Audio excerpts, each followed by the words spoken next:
What's up? It is me. I'm here again. This is at UP Fitness Live. I am Elliot Upton. I am one of the trainers at Ultimate Performance.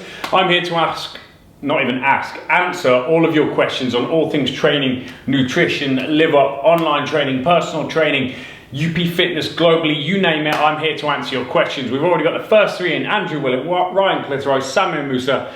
All live up boys, all smashing it, all doing some nails. Jack Munn, do a backflip. I would, but there's a wall behind me and I've got like this much space. Otherwise I'll be on that like a flash. I'd probably, in fact, I'd do a backflip and a front flip at the same time without hitting the floor in between. You've not seen that before, have you? Just in case, that's not good, it's all rotating and shit. Just in case you're interested in people who do flips, go and follow, what's his name? Pasha the Boss. Is this wicked Red Bull sponsored athlete, absolute unbelievable. When it comes to general movement, ability to flip, coordinate, he's really, really entertaining. He's a funny guy as well. Pasha the Boss, go and follow him on Instagram. What's up, Andrew? Dave, what's up, what's up? Plenty of our live up boys coming in and out here. It's just occurred to me as I've started talking right now that I've got a really, really sore throat and I forgot to bring my water. So if you see me suddenly scuttle off, that is why. Push your fitness limits, what's up? Darth Worth, what's up? That's an interesting name, like it. Mayzilla, loads of you coming in. All right, Tommy Mullen, again, another name I recognise. Grace, what's up? So, as I've said before, what I'm here to do is answer and swear all of your questions on whatever you want me to do. Usually I start with an announcement. The announcement this week is a massive weight off of my shoulders. We have now finished the refurb that you've heard me talking about over the last couple of weeks at UP Marbella. It is now done. A few tiny little cosmetic tweaks, but after an exhausting couple of weeks for the team, we finally got it done. So anyone who wants to come over to UP Marbella, who is local right now or isn't local, come and check it out. It's absolutely sick. What we've done to try and open up more space inside the gym, because when it gets busy, it gets really busy. Open up a load more space in the gym. We've probably added about another, I don't know, maybe 100 square meters, I would guess, to the gym of actual usable space, which is really, really good. It's basically, we've added the size of my entire apartment. So let's say 80 square meters, I'll say, which is pretty damn cool. We've shifted the reception. We've got a nice air-conditioned reception. We've got a kids area where kids can chill out while their parents train. Obviously, we have the dojo. It's in full use now. All sorts of stuff going on, so come down and check it out. My views on pre-workouts. It's one of those things, don't get me wrong, when I was younger, I tried them. I also think that they're largely to blame for a lot of my current health problems. So I'm not a massive fan on advocating pre-workouts. The reason being is that we're overstimulated, we're overstimulated through caffeine, we're overstimulated through lack of sleep, we're overstimulated through chemicals, shitty food, blue light that I'm looking at right now is going to wreck my sleep. We shouldn't be looking at blue light after about 6 o'clock in the evening, but I'm going to look at it for the next hour and a half while I do this live feed. These kind of things overstimulate the body. They are going to diminish our recovery massively, which has a really negative knock-on effect to our training. We then take pre-workouts, which exacerbates this. It fatigues our adrenal system and it's going to overload us in many, many, many, many ways. The other thing about pre-workouts is that people take them when they absolutely don't need them. You're going in to train arms and shoulders and you take 3 scoops of Jacked. Stupid, it's not necessary, it's dumb. What you do have to try and consider, and I think this is something that so many people have lost sight of, is that if you constantly need a pre-workout, if you constantly feel the need, oh shit, I need a coffee, oh shit, I need a pre-workout, oh I need this to get motivated to train, the chances are there's something wrong with your routine, there's something wrong with your life, because if you cannot motivate yourself to train, if you don't have the strength or the energy to train, then you are either overtraining or B, under-recovering or potentially under-eating, etc. So usually the necessity for a pre-workout highlights with a massive, massive spotlight something that is wrong elsewhere that you need to address. So am I a fan of pre-workouts? No, I'm not. If you must go for pre-workout, go for stimulant-free pre-workouts, things without caffeine. Then absolutely certain chemicals within them, arginine, beta-alanine, they can really give you a good boost. But when it comes to the typical pre-workouts that are loaded up with 250, 300 milligrams of caffeine, give you a massive crash afterwards, stay away from them in my opinion. Struggling to lose fat weight, same, gained good tone and lost inches but not weight, help. Claire, in that case, what you've just said there is you've lost fat. You shouldn't be worrying about losing weight. All of you out there, it's very, very important. Your weight is completely and utterly irrelevant. It does not matter. The only time it would matter is if you are a competitor and you have to get into a particular weight class. That is the point when your weight should matter. If you have toned up, then you have lost fat. If you have gotten harder in shaping, then you have lost fat. Stop worrying about your weight. Claire, if you go to my profile, Elliot Upton, you will see a video I've recently done on why women shouldn't weigh themselves. You, right now, here, are the perfect example of why women should not weigh themselves, because you cannot detach it from reality. You know, your weight does not matter. What is happening to your body, the visual and physical changes matter. Your weight does not. It can fluctuate based on water intake, how often you've pissed that day. Did you take a shit in the morning? Have you eaten? How many meals have you had? Have you eaten different foods to yesterday? What position is the moon in its monthly cycle? Where are you in your monthly cycle? There are so many things that are going to contribute to fluctuations in your body weight that it just isn't worth you weighing yourself. And this is exactly why I refuse to allow females on our live up plan, our female live up plan. I do not allow them to weigh themselves because I know the mental problems it causes. So please try to let it go. Not necessary. What's up, Deb Louise? How you doing? Sonny Foot, one of our recent online members. Anito, old school. Deb Louise, can you do too much walking? I do 6 to 7 miles per day now. If your feet start to bleed, you're probably doing too much. But 6 to 7 miles a day, I would say I'd probably do a little bit more than that personally myself. So no, absolutely not. You're absolutely fine there, especially if you enjoy it. Maria Jane, what's up? And if you're coming in, Little Nemoid. My body fat and shape didn't change after 4 weeks with a PT and healthy eating. Then potentially, well, saying that, let's define healthy eating. Was it healthy eating or was it calorie controlled eating? Was it exercise and dieting in order to elicit some form of body shape change, or was it just blind exercise and dieting? Because there are huge differences between what is a fat loss protocol, fat loss diet, and a fat loss training protocol versus just exercising and seeing a PT. Eating healthy for most people is not, you know, quite often it's just not going to be enough. You have to be eating healthy with a goal in mind, and that is potentially going to mean certain calorie intakes, certain calorie expenditures, etc. So it's not as simple as just training and eating healthy for some people. Fish oils, more DHA, EHA, the better. Depends, because they kind of do slightly different things. DHA, dihydro, blah, blah, blah, no, it's not in that. I'm not even going to try and remember it. Something head to blah, blah, blah acid. God, it's been a long time since I studied that. Jesus Christ. You just give me something to get back on, Dave Hills. Fish oils, you want to be taking about 5 to 10 grams per day is the point. What they do is they start to shut down the processes by which your body inflames. So most of us are chronically inflamed for various reasons: poor recovery, overtraining, overstressed, poor diet, various chronic issues. Omega-3 is going to help to bring that down, and especially going to take action on brain tissues as well, which is very, very useful. So you want to be taking about 5 to 10 grams total per day, dependent on the EPA, DHA concentration of them. I'll have to remind myself on which one was which, pro versus anti-inflammatory, but I'll come back to you on that. You've just given me something to study because my mind's gone completely blank on that. I used to take Maximuscle Cyclone and found that it resulted in a lot of water retention. Do you recommend creatine for muscles and gain, and any advice on which one? Thanks. Samir, I wouldn't necessarily have said that was the creatine that was causing water retention.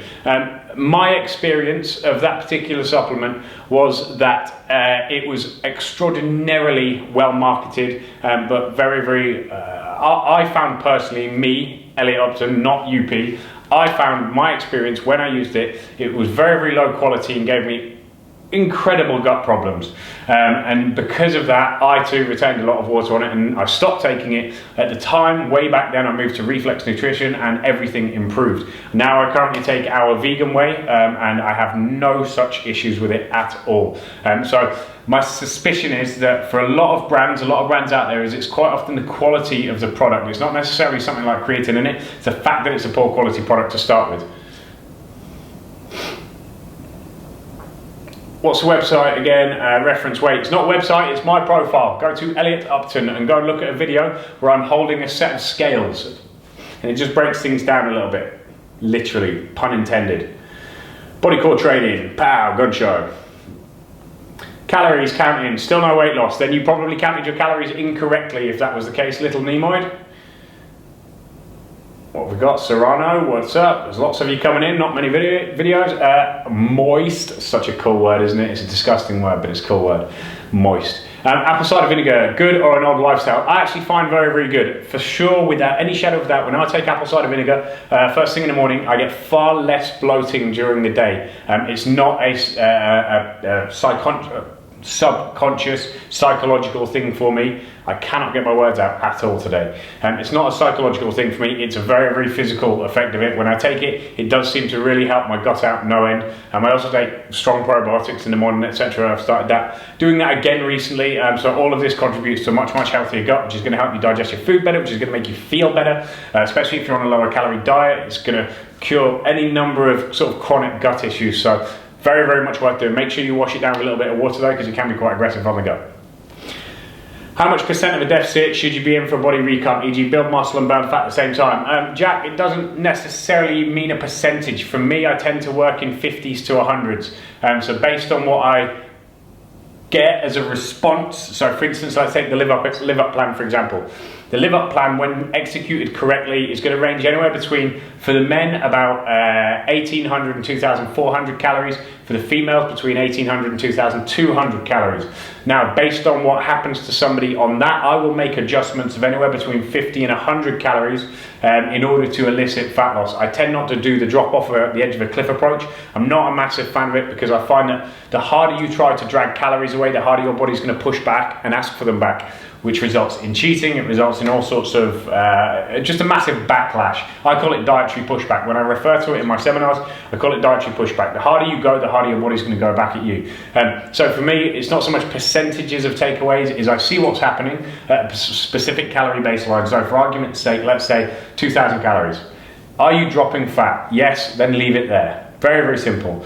If you're not dropping fat, take away 100 calories, see what happens. Because you don't want to put yourself in a bigger deficit than is necessary, because it's not necessarily going to elicit a much, much better result, but it is going to push the chances of dietary pushback considerably higher. So for me, less percentages, more just straight up numbers. I'm just going to turn this light down just a tad because it's killing me. Right, is there a formula for rest periods? What would be a typical rest period between sets? Boski, it very much depends on what you're training for. Rest periods are going to range anywhere from between 1 minute to about 8 minutes if you go by the common paradigm.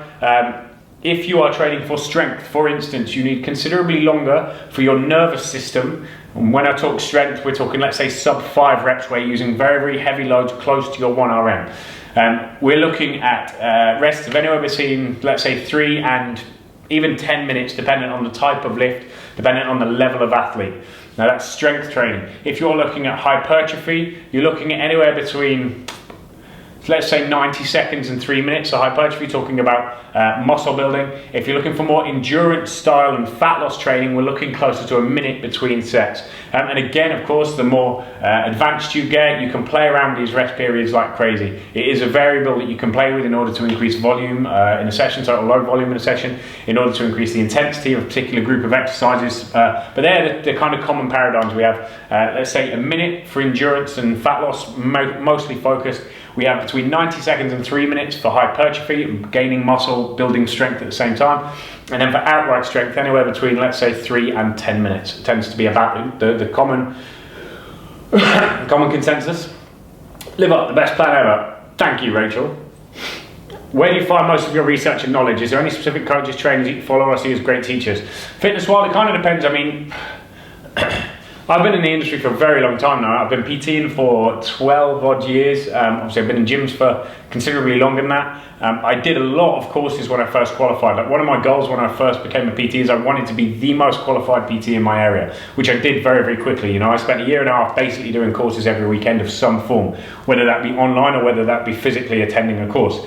And that was everything from kettlebell training, boxercise, fucking power plate, TRX, Viper, I did functional training, I did, you name it, I did it, Pilates, I did 1,000 different courses. I got more CPD points. It looked like my number of CPD points looked more like a phone number at the time.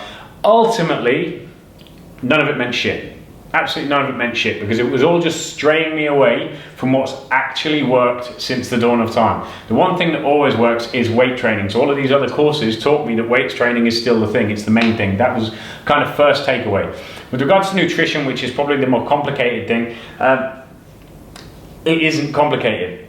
I think certainly in the early days, I've studied so many different things, and which is why I've kind of forgotten a lot of them now, is that I realized that I massively overcomplicated everything for clients. and myself, which made me inefficient, it made me ineffective.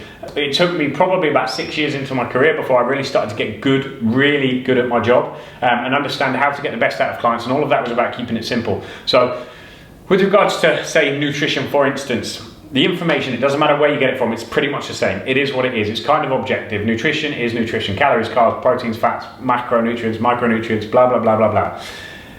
That is just what it is. The effort is going to come, and the study that you should be doing is in how to deliver that to a client in order to make them comply and make them get it right. That is where the complication lies. Now, what I've always found the best resource for that, although do take it with a pinch of salt, was Precision Nutrition. Because Precision Nutrition teaches you how to be a very sort of empathetic to clients and how to coach them correctly in a particular way. However, for that, you may take 2.5 years to get 10% body fat for someone.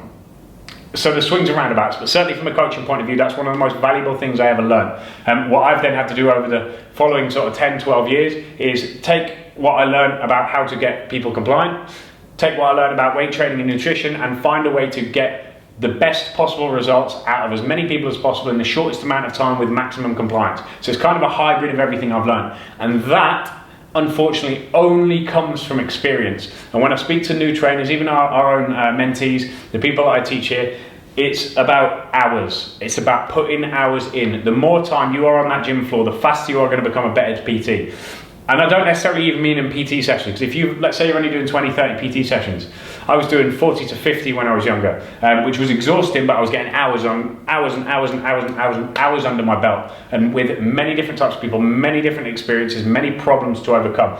The fact of the matter is, if you're one of these trainers who goes into the gym, let's say you do an early start, you go into the gym at 7 and you're counting down the hours until 3 when you can leave, or you're counting down the hours till 5 when you can leave, you are going to remain a PT, and probably a bit of a shit one. You might get by, you might make a decent living, but you're going to be a pretty shit PT. You're never going to do anything special. For me, I was in the gym at 6 o'clock in the morning, I was leaving at 10, 11 o'clock at night. I did that every single day for as long as I could. I still work anywhere between 5 and 6 in the morning, quite often till 11, 12, 1 o'clock in the morning. I still do it now because I enjoy it, and that is going to be your most valuable tool. Get into a gym floor, whether you are working or not, and speak to people, watch good trainers, watch bad trainers. There are so many resources out there, but ultimately, apart from the kind of really objective information like nutrition and everything that Charles pretty much wrote on strength training, etc., most of the things that you're going to read are opinions, and you're going to believe the opinions that are sold to you the best. It's very, very simple. So, experience. Read what interests you, but get on a gym floor and do as much as you possibly can. Put in as many hours. If someone else is working 60 hours, you work 80 hours. It's very simple. Is tripe good? Isn't tripe what they feed dogs? Which prebiotics do you use? Probiotics Fusion Fitness. I use our very own, our Gut Flora. So if you go to upfitness.com and go to the search bar in the top right, I believe, look for Gut Flora, G-U-T, new word, Flora, F-L-O-R-A. Yes, I can spell as well. Gut Flora, I use that. I take 3 capsules per day. Other than the level 3 PT qualification and experience, would you suggest any other qualifications for training knowledge? Whatever interests you. Very, very simply, whatever interests you. Qualifications aren't necessarily what I would look for in a trainer when I look through CVs, things like that, people to come and work for us, here in Marbella especially. I don't really look for what some of their qualifications are. I look at who they are, what they've delivered in the past, and what I think they're going to help to deliver within the business. With regards to qualifications, very, very difficult. Just read, and get hours on the gym floor. As many hours as possible in front of people, talking to people, helping people, changing people. You know, if someone is lifting wrong, go and speak to them, find a way to get into their head, coach them. These are the things that are going to make you a better PT, much more so than qualifications in my mind. One of the resources that obviously I would recommend, one of my friends, Phil Lerney, most of you all know him at The PT Coach, go and follow him. He does something called the ACA, which it's not necessarily about personal training per se. It's about building a personal training business, which there has been a massive hole in the industry for that for very, very many years. As all of you know who follow UP, who follow Nick, Nick's the only person that's ever given personal trainers a genuine career path. Short of selling supplements or, you know, bending over and flashing their butthole with a clothing company, Nick is the only person who's actually given personal trainers a proper career prospect. Because there is a hole where personal trainers, no matter how good, tend not to know how to run a business. They tend not to know how to scale a business. So it was only ever a job for most of the people in the industry. Nick obviously provided UP, which has now become, it's not a job, it's a career, it's something you can do for life, and you can move away from the physical aspect of personal training into, you know, the grander business within UP. But what Phil has also done, Phil Lerney at the PT Coach, has created something called the ACA, which not only helps you with your personal training, but also how to develop yourself as a business person, which is vastly important. So if I am going to recommend anything, it would probably be that. Is lots of cardio better for you than yoga or slower exercise? Lots of cardio tends never to be better for you than anything, unless you are very old, very overweight, and you just need to burn some calories, then by all means do it. What I would highly recommend is always prioritize weight training. Weight training is number one. I know that's not in your question there, but weight training is number one. It always will be. You can then supplement that with things like yoga or Pilates to help improve core strength, mobility, keep the joints moving, but don't do too much of that kind of mobility stuff because it tends to make you weak and very injury prone. And then with things like cardio, you add that in as needed. If you have specific health issues, i.e. heart problems, and maybe you want to add a little bit more, but don't overdo it on the cardio because it does tend to cause more problems if that's all you're doing, if that is what you're exclusively doing. I forgot to ask, I'm trying to drink lots of water daily. Every time I drink water, I'm having horrific headaches. Why? Deb, I don't know, to be honest. My guess would be, unless it's brain freeze and you're not drinking super cold water, that it could just be a case of you're actually you're flushing your liver through. Now, when your body is trying to get rid of toxins, etc., you tend to find you'll get quite bad headaches because the phase 2 of detoxification is slowing down. It's not working the way it should. The key is to continue drinking lots of water, help your body flush itself through, and eventually it will go away. It's the same reason that when you stop drinking coffee, etc., your body starts to get rid of all the toxins from that, and it does start to give you headaches for maybe 3 or 4 days, and then once you get past it, you're feeling absolutely amazing, you feel better than you'll ever feel. Beef Upsy, electrolytes. What's that, like nutritional Tourette's? What was the rest of the question? Are you opening in Leeds yet? I don't believe we are just yet, but you're better off asking Nick that question with regards to opening gyms. I don't know.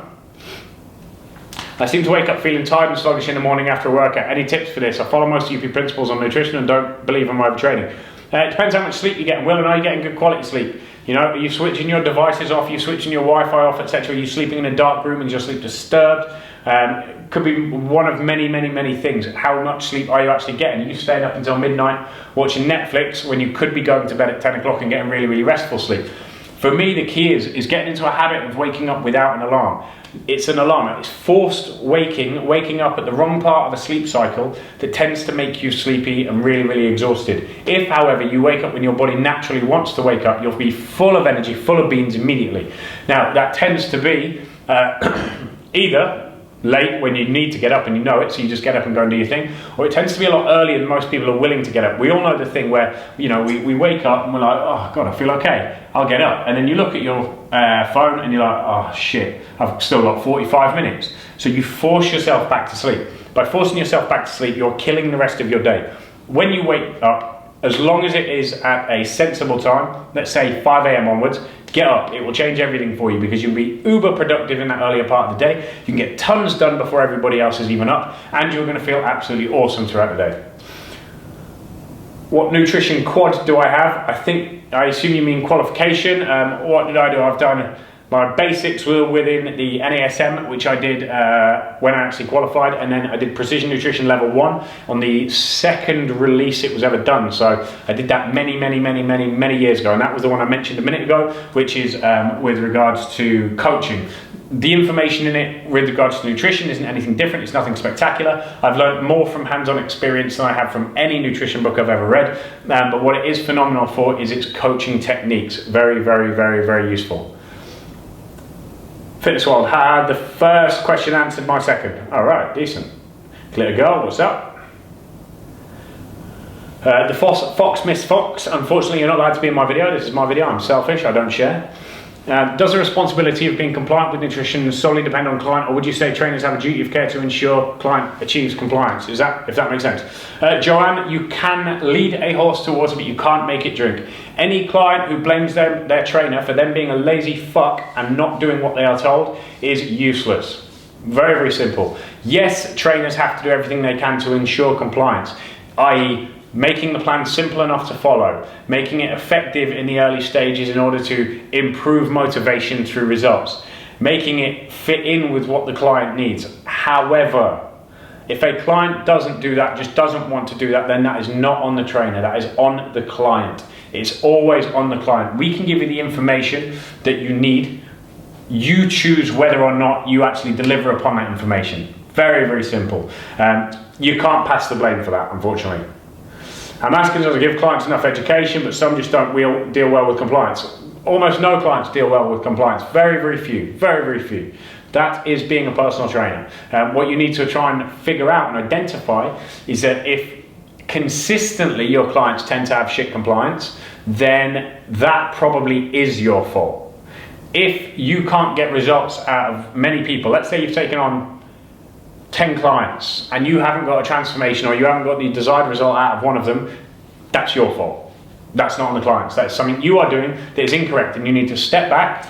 You need to be mature and assess yourself objectively and say, this is what I'm doing wrong, this is what I need to change and deliver better next time. If, however, you're getting 5, 6, 7 out of 10 of your clients are getting great results, are doing exactly what they need to do, but 3 of them aren't complying, the chances are that's on the 3 that aren't complying. Okay to work out fasted if training early in the morning? Yes, absolutely, Moist, please do. I would always advise, if you can, to take something like Amplify, our intra-workout supplement. If you take that, it's going to certainly help you out a lot with regards to not breaking down muscle tissue and also giving you a massive boost during your training. Welcome, Will. Is it ideal to train twice a day Madonna style? It's far from ideal. In fact, I would say it's a really, really bad idea for 99% of people. Unless you are a professional athlete, someone who has time to sleep when they need to, get paid essentially to sleep, train, eat the right foods, I wouldn't recommend you train twice a day. Most of you out there simply do not recover well enough, you don't sleep well enough, you don't look after yourselves well enough, you don't spend enough time in bed, you don't spend enough time eating the right foods to train twice a day. So I would stay away from it. Train 3 to 4 times a week, maybe an hour-long session, and hit those sessions like a sledgehammer. Hit them like a sledgehammer. That is going to give you a considerably better result. It's not going to take over your life. It's going to allow you ample time for recovery. It's going to allow you ample time for your family and social events. So get in there, go in with intent, hit it hard, hit it right, and then get out. 3 to 4 times a week is enough for most people, Melanie. When is your next training day in the UK? I won't be doing one until probably early next year, probably March, April time. I obviously have the seminar here in Marbella. This is going to be our biggest ever. That's on the 4th to the 6th. That's going to be an enormous one. It's going to be a really, really cool 3 days. But after then, I've had quite a long year this year so far. And I'm going to try and take a little bit of a break through the winter months, just to try and slow down a little bit, try and refresh my brain a little bit. Because as you can see now, in the evenings, I tend to get a bit tongue twisted. My brain's not firing in all cylinders. I do need a holiday. So I think early next year is probably going to be the next training day somewhere. I'll do the first one in London, second one in Manchester, or potentially the other way around. Is there a physiotherapist or similar at UP Marbella? I have a massage therapist here in Marbella who is absolutely phenomenal, Teresa. So if you need to speak to someone specifically in the area, then I can recommend her. And no problem, the fox missed fox, not an issue. What's your thoughts on a mint that's meant to reduce stock sugar cravings? My thoughts on that is to probably not buy into it. Sounds like a bit of sales technique. Avanti Marocha, heart eyes straight back to you. The seminar you did in Manc was superb. Thank you, Danny. Honestly, that one in Manchester, the one in London was awesome. I had great fun. I was super sick for it, unfortunately. Been a lot of stuff going on, but the one in Manchester was a different level. The delivery of the sessions that you guys gave us, the input with the seminar, it was absolutely awesome. So I cannot wait to get back to Manchester next year and do some more. London, you're going to have to step up. Let's see if you can deliver what those Northerners did. It was awesome. I had such good fun that weekend. Such good fun. Any thoughts on RX bars? It says it only has 3 eggs, 2 dates, almonds, and peanut butter chocolate. If there's one thing, I think RX are in fact, no, I don't know. Are they Reflexes bars, or are they something new that I don't know about? Cheers for the info. See you then. No worry, Mr. Rock. Do you think frequency is the best tool when hypertrophy is the goal? Honestly, yes, I do. In my experience, training something lower volume, higher frequency is considerably more effective for hypertrophy than it is for going down smashing, let's say 20 sets in a particular workout and only training once or twice a week. One of the most effective protocols I've ever used, aside from GVT, which kind of is a moderate frequency program, was HST training, HST, hypertrophy specific training, which is essentially 2 sets of a particular exercise every other day, and hitting it like that, but you're hitting 2 heavy sets. You're going to end up with, let's say, a total of 6 to 10 sets per week, really heavy. It was awesome. For me, I got maximum growth out of it. For me, with regards to even fat loss training, the kind of body recomposition training I tend to do, on the whole, I aim for about 12 total sets per week per muscle group, maybe slightly more on legs because of the kicking that they can take and that they're going to be highly metabolically costly, which is going to help with the fat loss aspect of it. But what I tend to find is anywhere between 12 and 20 sets per week total, irrelevant of rep range, that can be high rep, can be low rep, tends to elicit the greatest results with regards to both building size and maximizing fat loss at the same time. So yeah, I'm a huge fan of frequency. Great, thanks. Could you send me some contact details for Teresa? I can't specifically, but if you send me a direct message on my own profile, I will try to get around to it at some point. Maxime Monks, hi, what exercise should I avoid to avoid increased size of inner thigh abductor muscles? Do certain exercises dictate the shape of muscles? You can't really change the shape of a muscle. You can change the size of it over time, but you're not necessarily going to change the shape. With regards to specific exercises that are going to hit that, everything is going to hit it. Your Romanian deadlifts, squats, lunges, split squats, everything's going to go. So to say you don't particularly want to build up that part of your leg means you're pretty much going to have to stop training legs. You might get away with certain types of sissy squat, quad extension, etc. But it's a difficult one, that, because you're trying to take out essentially your hamstrings and your adductors, which are going to help to stabilize an awful lot of movements. Ninja, okay, thank you for your new nutritional plan and details for UP Online. You're welcome, just trying to solve a few problems there. Top exercises for a solid bum. Number 1 exercise for a solid bum is a hip thrust. That is shoulders supported, barbell hip thrust. Train it with a varied rep range. Go some heavy, some moderate rep, and some high rep with slightly lighter weight. Secondly, for me, would probably be a split squat variation. Go for a rear foot split squat with a forward lean. I really like that. And also a Romanian deadlift or something like that. Those would be 3 big ones for me. You have a big heavy extension movement. You have a stretcher movement in the RDL. And you have a unilateral movement in the split squat. So you're hitting all of the glutes nice and rounded. They're all movements that you can load nice and heavy, so you're going to get a lot of growth out of them. No, I can feel my throat starting to go. Give me a little bit longer and I'll be sexy as hell with this voice. I'll start talking to you like Brian Adams. Right, folks, come on. We've run out of questions and I've really elaborated on a lot of these answers. So come in quicker with the questions. We have 24 minutes remaining. Who's got something next? What else have I got to announce today? Let me think of what has gone on. What has gone on? Anything. Let's do word association. Someone say a word to me at the bottom of this. What have you got? Come on, folks, it's 38 of you there. You're typing really slow. Currently two. Blackcurrants, raspberries. I like fruit. Fruit on a fat loss diet. There you go, word association. Fruit on a fat loss diet. Should you be having it? Yes, absolutely you should be having it. Fruit can be an amazing way of killing cravings. It can be an amazing way of getting plenty of nutrients in and stopping you from overeating on shit you shouldn't be eating. There's a lot of people who say, oh, fruit on a fat loss diet, you shouldn't be having it, blah, blah, blah, blah, blah. Berries especially, go nuts, have them. At least 2 handfuls a day of fruit in a fat loss diet is going to not only help you, not only not hinder you, it's actually going to help you, so absolutely go for that. Hip thrust, your hip thrust was cool the other day. It was alright, unfortunately I've hit the limit on those bars though, so we've got to get some heavier bars. But yeah, I want to, probably by the end of next month, I want to be able to do 300 for solid set of 10 with pause at the end, so I think I can do that pretty easily. I reckon I'm going to go for 8 tomorrow morning when I do it, so we'll see. Alternative to elevated split squats, just can't seem to get the balance on them. That would suggest that you've got slightly weak hips, maybe your glutes and abductors aren't strong enough, so I would recommend you stick with them, but just for now, hold on to something for balance until you've got the strength in your abductors to actually keep your hips level and stop you from losing balance. This brings me on to a really nice point. So many of you out there tend to avoid exercises because you can't do them. Guess what? The things that you can't do are the things that you should be trying to do. The reason you can't do them is often because a muscle is not working, or there is an instability or a tightness or something there that is restricting you. That tends to eventually lead to some form of injury.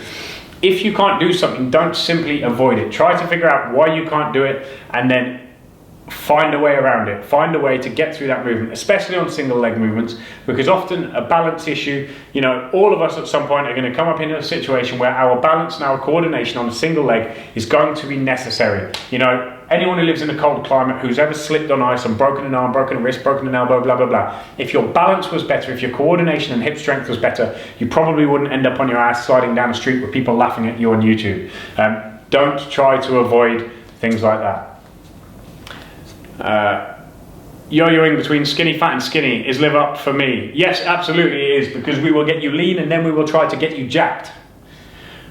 Bananas, word association. Yes, you can have bananas, absolutely. I would suggest you have a banana post-workout though if you're going to have it at all. Banana is one of the higher, high sugar, higher calorie fruits. So post-workout, throw it in your shake or have it as it is. But yes, absolutely. Do you program your own training or get another trainer to do it for you? Dave, it's a difficult one for me, this, because I have many times had some of the best trainers in the world do my programs, and I've ended up injured every single time. I have a very unique set of problems with my body, which honestly I think has made me a better trainer for sure, but my body does not cooperate on any level at all, and for everyone who's ever tried writing a program for me will attest to that. It's a bitch. So as much as I've gone through these stages where I want somebody else to write things for me, I don't have to think about my own dieting. At the same time, I second guess things, or it just simply doesn't work. To put this in perspective, the last time I trained with someone who is arguably one of the leading strength coaches on the planet, living strength coaches, the program came through, which was exactly what I said I wouldn't be able to recover from. Nonetheless, they sent the program through, and as I would recommend to everyone, I did as I was told. I complied, I did everything I needed to do. Within about 2 weeks, my body had changed, and after that, I started to get chronic injuries. By the 4th week, I'd torn my hamstring, done my Latin. I couldn't rest a bar on my hand because both of my wrists were completely shot. I couldn't pull or curl because my brachioradialis, the tendon in my bottom of my bicep, had both completely inflamed to the point where I couldn't grip anything. I could barely hold a drink. I ended up with one of my calves was absolutely knackered, my back was knackered, I couldn't move my hips. This was just from chronic overtraining. So that was the last time I had someone write programs for me, because this guy was kind of my last resort, and it went completely tits up. The hamstring, for instance, that went pop, you'll see actually it's on the forum. The video of when I did it is on the Live Up forums, and it was a nightmare. That took me out of leg training for 6-7 months pretty much. So since then I write my own stuff, and I just kind of play it by ear now. I play by feel. Greek yogurt, good or bad? Not ideal. The reason I'm not a massive fan of things like Greek yogurt is partially because of the dairy and the effect that that's going to have on your gut and your hormones. I'm not a massive fan of that. But also because people then decide to stop eating good quality protein. Instead of eating good quality protein like chicken and meat and real good solid sources, they start having Greek yogurt 5 or 6 times a day. So I tend not to be a big advocate for stuff like that, because it tends to create bad habits. Can we incorporate bodyweight training, push-ups, dips, chin-ups on general activity days, phase 5 and Live Up? Samir, you can if you can recover from it. My suspicion is that you will not recover from it, and you are going to start to really get a knock-on effect to your weight training days. But try it, see how you go. Struggling to progressively overload chest and delts in the same manner as back and legs. Any tips for better activation? There's no way you're ever going to be able to do that. The difference in strength for those muscles is vast, absolutely vast. You're always going to be able to pull considerably more and move considerably more with your legs than you ever will with your chest and deltoids. So don't try to play them at the same standard. Delts, maybe you're going to increase half a kilo to a kilo every couple of weeks when you're doing your pressing movements, for instance, and certainly if we're talking about isolated movements. With regards to your chest, again, you're looking at 1 or 2 kilos as a progression, whereas with your legs, you're likely to be able to add 10 to 20 kilos as a progression every time you step up. So try not to judge them by the same standards. Any recommendations on books for exercise biomechanics? Goran, for me, it's about watching as often as you can, watch as many people as you can and try and make sense of it. Otherwise, something that really helped me really early in my career was, let's have a look, one I bring out all of the time. This, to me, genuinely is one of my most highly recommended books and something that I recommended to absolutely everyone. Frederick Delavier, The Anatomy of Strength. This was a phenomenal book for me when I was younger because it's not about, you know, seeing stuff moving, but what it does do is it shows you everything you need to know about essentially origins and insertions of muscle. And that's hugely important because once you know that, if you have a basic understanding of physics and a relatively logical mind and you can see movement, then you can start to manipulate movements to your heart's content. When you can manipulate movements, you can increase or decrease mechanical tension based on tiny little tweaks. Not only is that going to be effective for varying your training, but as a personal trainer, when you can walk past someone, tap them on the shoulder, give them a little tiny tip with 3 words, and it changes their training entirely, you are going to improve your business no end. So for me, for all personal trainers, not only from an ability point of view, but also from being able to deliver a better service and sell your service, this book, Frederick Delavier, Anatomy Trained, it's a massive one for me. I'm going to put it back on my bookshelf, so do bear with me a second.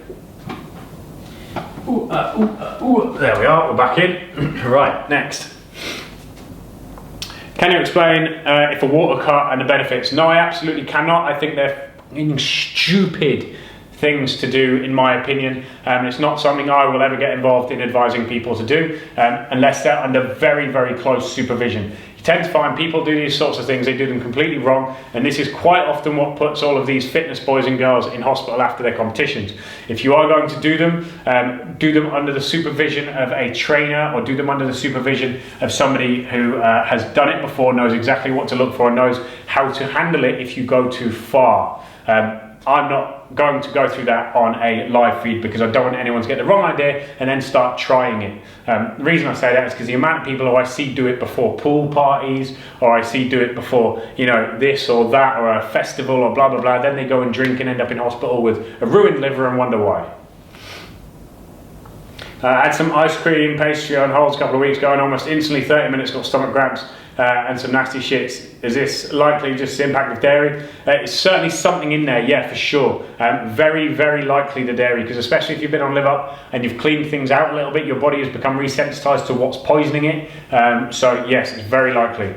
What's my thoughts on German volume training? I love German volume training. German volume training is something that's actually in the Live Up plan towards the end of the year, once you've done a year in. For me, it's phenomenal. I actually wrote an advanced GVT protocol a couple of years ago.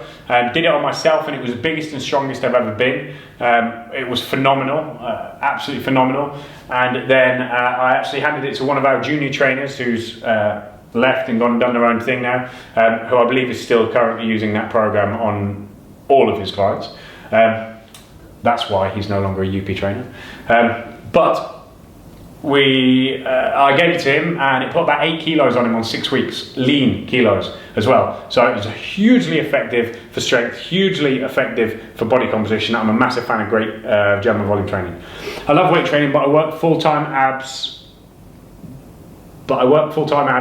And have a young family, 2 kids under 5. I struggle to fit everything in. Currently train 445 sessions a week, but may have to bring it down to 3 due to time. There's no problem with that at all, Lisa.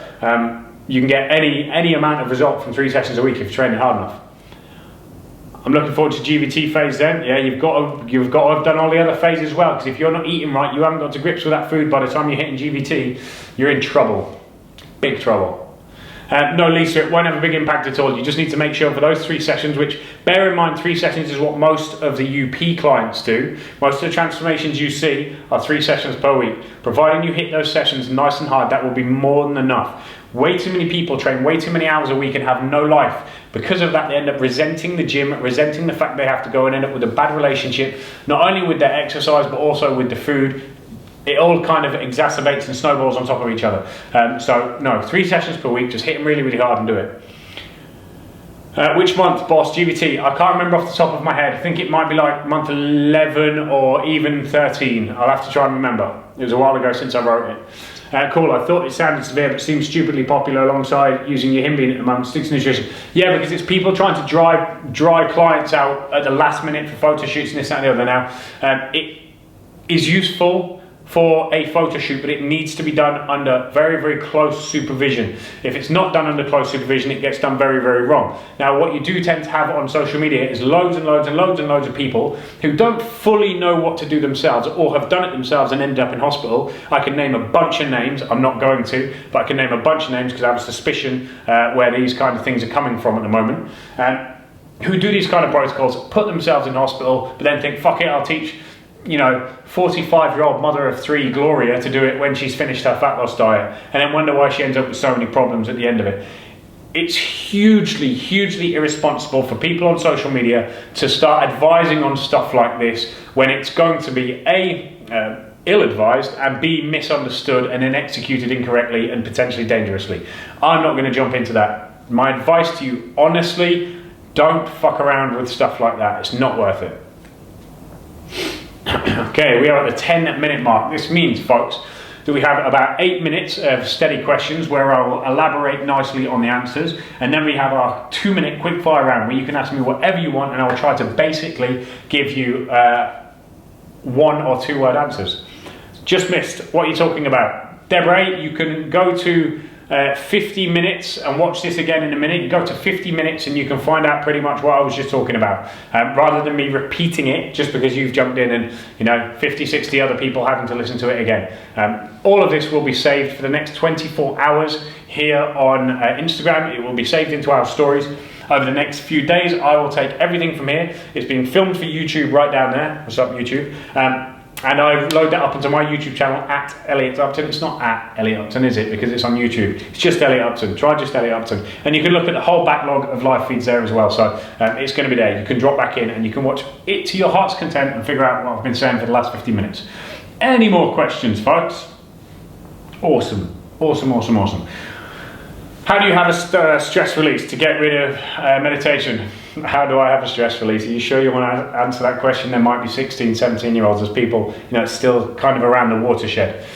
Stress relief for me, training, driving for sure. I love, love, love, love, love my car, and it's my own little bubble. And I tend to find that de-stresses me. I spend a lot of time by the ocean. I have to spend a lot of time by the ocean. If I'm not by the ocean for 30 minutes to an hour per day, my stress levels go through the roof. And when I think that's some form of meditation, I go and walk down somewhere alone. I listen to the waves, I watch the water. It tends to take all of my stress away. So those would be the ones. My car for sure, training for sure, and spending time in nature and the ocean for sure. Settles my brain. And listening to music. I love music. Thoughts on clusters. I love cluster sets. Something that I tend to advise people who are having trouble getting past strength plateaus. I do low rep cluster sets, so 1 or 2 reps but clustered together to create a total amount of volume. Something I've been recommending for quite some time, and it's a really, really good way of pushing past really stubborn strength plateaus. Most recently, Kevin Cliff, one of the guys on the Live Up plan, was struggling to get his bench press past 80 kilos. We've taken a bit of an adjustment on his program, and I've just said, right, instead of doing X amount of reps on as per the program, just do cluster sets of 2. He's gained basically 10 kilos on his bench in 2 weeks, which is pretty impressive. It's pretty impressive. That's a big, big jump. Clusters are awesome, but they need to be used correctly, and they need to be used by the right people. When you've got people who are relatively new to lifting, don't necessarily have proper form, don't necessarily have the right joint integrity for heavy loads, cluster sets may not necessarily be the right choice. Is 52 too old to be a PT? Not at all, Gavin. It's never too old to do whatever the hell you want to do, and anyone who puts the idea in your head that it is, you need to tell them to get the fuck out of your life. Whatever you want to do, you go and do it. Of course, it's going to come with its own challenges. Don't think it's not, because PT is a very, very difficult job. If you want to be good at it, certainly, you have to get up extremely early in the morning. You're going to be working extremely long days. You're going to be carrying an awful lot of weight from an awful lot of people. Emotional weight, psychological weight. It can be very, very challenging, but if you want to do it, absolutely do it, my man. Joanne, is Live Up increasing in price soon? It sure is. I believe the plan is Nick wants it up in September, so that is coming imminently. The reason we're doing that is because of sustaining it in the way that we want to do it, in order to allow resources more resources into the forum to deliver slightly more. There's a slight change of direction with it. It's delivering these exceptional results month after month after month after month after month, which is amazing. But we also want to try and make it a more educational platform to give people a huge resource, kind of like these live feeds. Imagine this, a live feed, but for 24 hours, 7 days a week, 365 days a year, just information, information, information, information.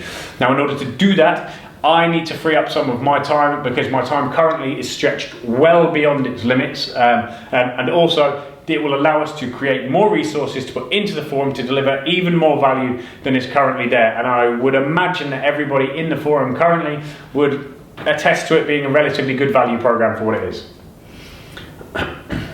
What is a reasonable reduction in weight when doing low volume, high reps? Is a 50% reduction normal to do, e.g. 18 hammer curls? I wouldn't necessarily say it's a 50% reduction from what? Are we talking a 1 rep max, or break that one down a little bit? What exactly is a dumbbell neck press? My guess would be, I don't believe that's in one of the Live Up programs, is it? Because I wouldn't term something like that unless someone's mistranslated it in the program. My guess would be is a higher elbowed press, kind of like a guillotine press, or potentially it's going to be something closer to a tricep press like this, would be my guesses. I don't think that's in the Live Up program though, is it, Samir? Because I didn't ever write that. And if it is in there, then there's been a mistranslation when we've had it put into the documents. UP is the best, had a great experience in Hong Kong. Awesome, Deborah, I'm glad to hear that. Body fat calipers, any advice on getting more confident using them, and or anything to watch or read on more courses? Byron, honestly, the only thing that's going to make you more confident is doing it again and again and again and again and again and again and again. Offer to, if you're relatively new to it, you don't have the confidence, offer to do people's body fat for free. Do 1,000 people, because if you've learned how to quickly get 1,000 people's body fat, you'll be able to do it time after time after time after time, and it will be second nature. The same with all of these things. It's simply about practice. It's about hours. It's about time on the job, doing it. The basics are there. If you know how to use calipers, you know the sites that you are supposed to be doing. It's very simply going to be a case of practicing those sites. Let's discuss clusters on my next check-in, or not. We'll discuss clusters if I feel the need to discuss clusters. Is Live Up price increasing? I'm wanting to sign up on my compliance. It needs to be 100%. Yes, it is indeed. I've literally just answered that question, Joanne. Rayo, I really want to be able to do pull-ups, but can't even hold my own weight on a bar just by hanging. Any suggestions to how I go about achieving this? Well, number one is to learn how to hang onto the bar just by yourself. It's called a dead man's hang, and it's step one in achieving a pull-up. Practice that 2 to 3 times a week. Practice seeing how long you can hold onto a bar. I would suggest once you can get to a minute without falling off, your grip strength is going to be good enough. You're going to get some kind of tension and stability in your shoulders, which is going to be a good foundation of support in order to then move on to doing a pull-up. So that is step one. Start with the things you can't do. Start with the basics. Been on Live Up for a few months. Can honestly say it's most of the prohibited food is no longer craved, and much for a good slab of meat. Absolutely. Your body doesn't want shit food. We've got so conditioned to it, socially conditioned to it, but your body does not want it. It does nothing for it. It doesn't ask for it. It's just a pattern. It's a socially developed pattern that we need to break. And what Live Up does is break that. It's awesome. For anyone thinking about joining Live Up, do it. It's so good my wife has signed up. Technically, that means she agrees with me. Wait, whoa. Now, I don't mean to make bogus claims about Live Up being the best program in the world. Now, I believe it is. But making your wife agree with you? Dave, have we got any proof of this? Because I think we can get some advertising mileage off this. If you can get proof, if you can get this on video of your wife agreeing with you, that's going to be the first time that's ever happened in the history of mankind. This is a big thing, Dave. This is a big thing. Let's get this. No, not in Live Up program in one of Nick's books. Then yes, I wouldn't know what it is. I'm going to say it's not something I would write. What method do you use with calipers? Do you use 4-point? No, we actually at UP have our own 14-point. It's considerably more accurate, and it allows us to get a better picture of what's happening with a person's body. So we use 14 points, but it is an internal thing. It is UP only. So obviously, only the people inside the bowl of UP have access to that. But it's awesome. It's top secret. For example, if I manage 7 or 8 reps with 12 kilos, I need to go down to 6 to do 18 reps, normal or pretty weak. No, it just suggests, Thomas, that you're probably more genetically predisposed to being a strength and power athlete.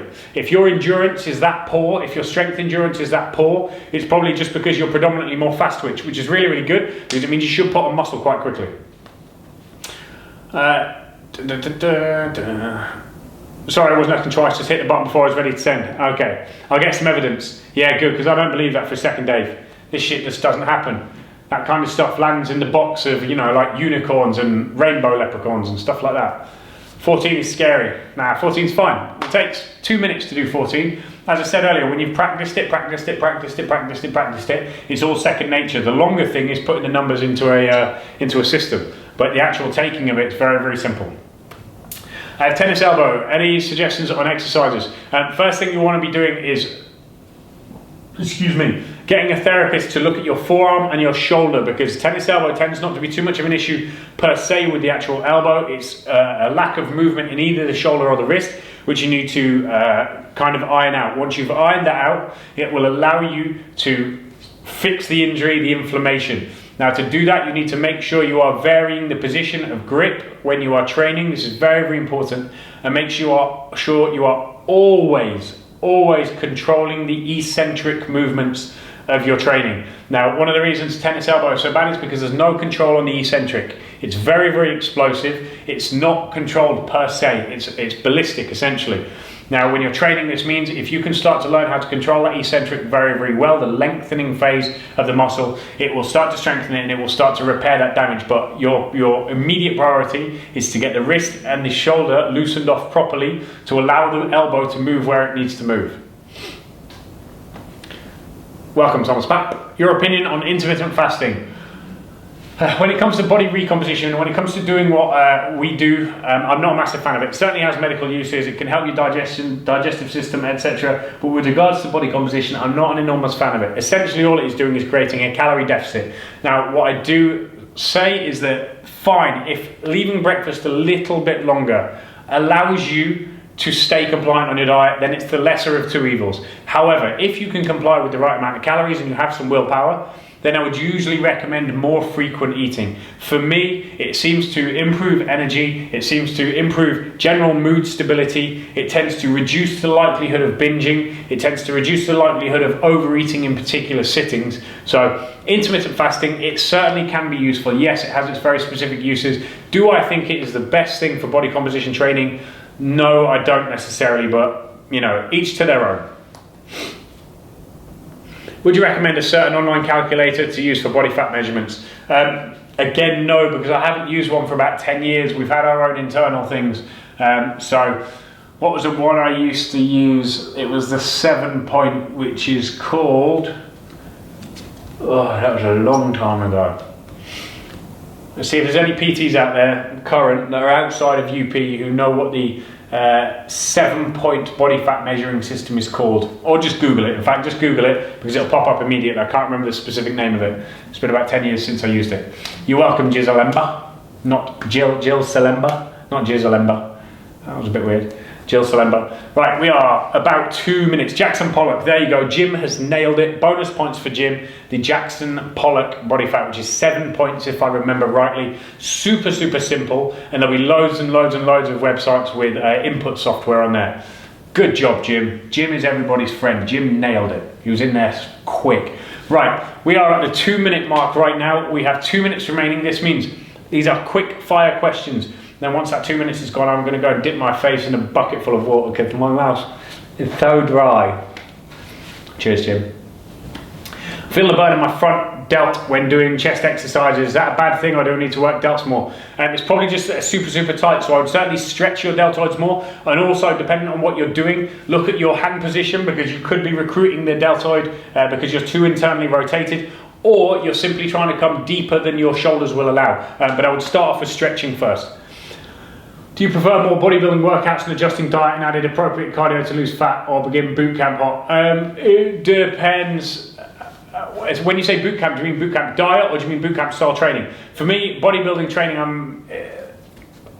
The kind of common split training I'm not a massive fan of anyway. When it comes to body recomposition, I tend to base most stuff around German body composition style training until someone is sub 10%. When they are sub 10%, then I start playing around with different types of protocols. Boot camp style training, okay, so I feel like you mean circuit training. No, in that case I would go straight into weight training in the gym, structured weight training, 100%, it's going to be far more effective. Should diet be the same every day or when not training every day? It depends. If you are good and compliant and you don't struggle with the complications of a varied diet, then you can absolutely change it day to day, high days, low days, medium days, etc. But for most people initially, until you are in a particular kind of shape and you have a certain level of dietary compliance, keeping it simple is very, very important. So you can do the same thing every day, providing your calories are in the right place. Philly, hello, what's up? Watermelon, you're most welcome. We have 19 seconds remaining. 15 seconds remaining. Who's got the last question in before I say my goodbyes and get this ready to go up on YouTube? Who's got something for me? 10 seconds remaining. What have we got? Last question. Anything. 5 seconds. There we go. I've been Elliot Hudson. This has been at UP Fitness Live. This will go up on YouTube very soon. Goodbye. See you later. Right. That was our UP Fitness live feed on Instagram. I was a bit tongue-tied again last night. I usually finish these videos with me being tongue-tied. But hey-ho, there we go. I hope you got some good information from it. Do feel free to come and join us over on at UP Fitness Live. Follow that profile. Follow my profile at Elliot Hudson on Instagram. And the at Live Up Online program, which is the program you hear me talking a lot about, our lowest cost online personal training program ever. If you have any questions, hit them in the comments box below. I've put links to everything you might need to know in the descriptions box down there as well. So make sure you get in touch. Come speak to us. Hopefully I'll see you very, very soon. I'm going to share that before it disappears. And until the next time, I've been Elliot Hudson. This has been UP Fitness in mi casa. Goodbye.